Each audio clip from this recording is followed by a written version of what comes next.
আমরা সকালবেলা হাঁটতে বেরোলাম। আজ আমরা ঋষভের দিকে যাব, তাই ভালো করে কোলাখামটা দেখে নেওয়া দরকার।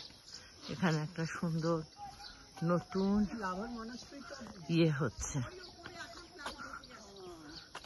হোমস্টে মনে হয়, সুন্দর।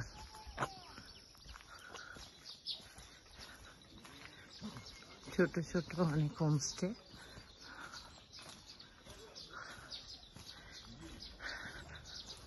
আমরা ভাবছি একটু বনের দিকে হাঁটতে যাব।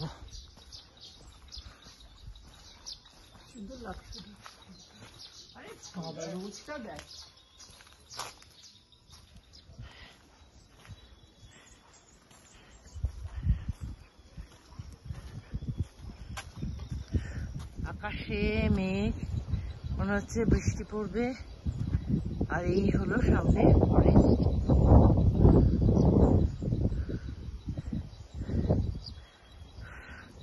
আমরা হাঁটতে বেরিয়েছি, আমাদের পথ প্রদর্শক এই দুটো কুকুর।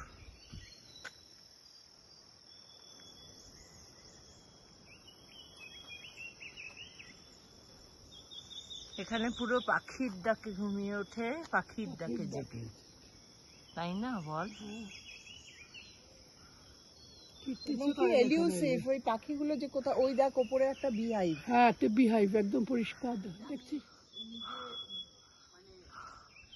সাধারণ ফান।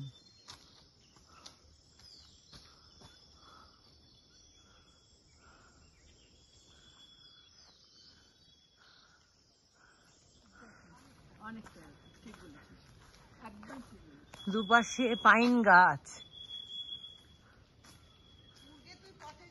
মাঝে রাস্তা, আর সামনে নেওড়া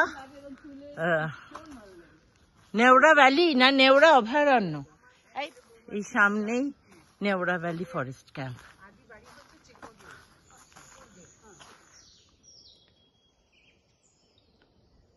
গভীর পাইনের জঙ্গল।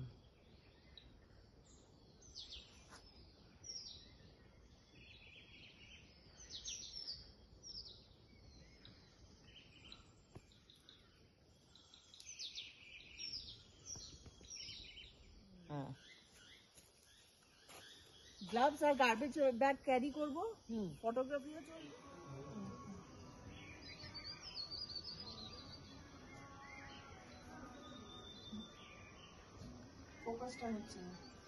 হচ্ছে না, আমি প্রথমে করতে পেরেছি। এই দূরে লাভা মনেস্ট্রি দেখা যাচ্ছে, আর বাড়ি।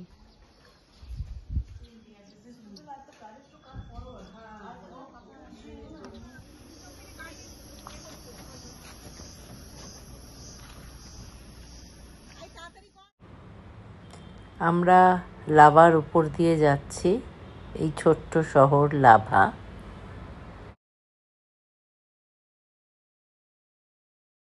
লাভা যাওয়ার পথে চোখে পড়ল নেওড়া ভ্যালির গেট। নেওড়া ভ্যালি যাবার ইচ্ছে আমাদের বহুদিন ছিল, কিন্তু কোনো প্ল্যান ছিল না।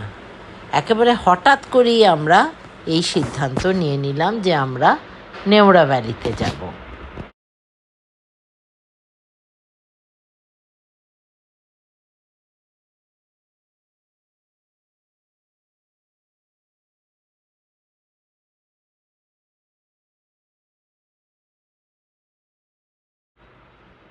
আমরা নেওড়া ভ্যালির ভেতরে এসে পৌঁছালাম।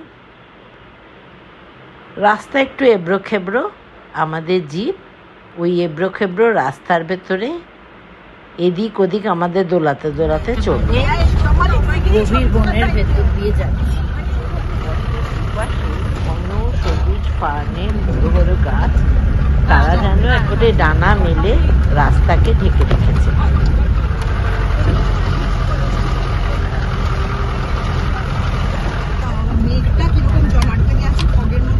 একদম অদ্ভুত জগৎ এই নেওড়া ভ্যালি। গাঢ় কুয়াশার আবরণ ভেদ করে আমাদের সাফারি জিপটা যত বনের ভেতরে ঢুকছিল কিরকম একটা ছমছমে পরিবেশ তৈরি করেছিল। মনে হচ্ছিল আমরা যেন জুরাসিক পার্কে ঢুকেছি।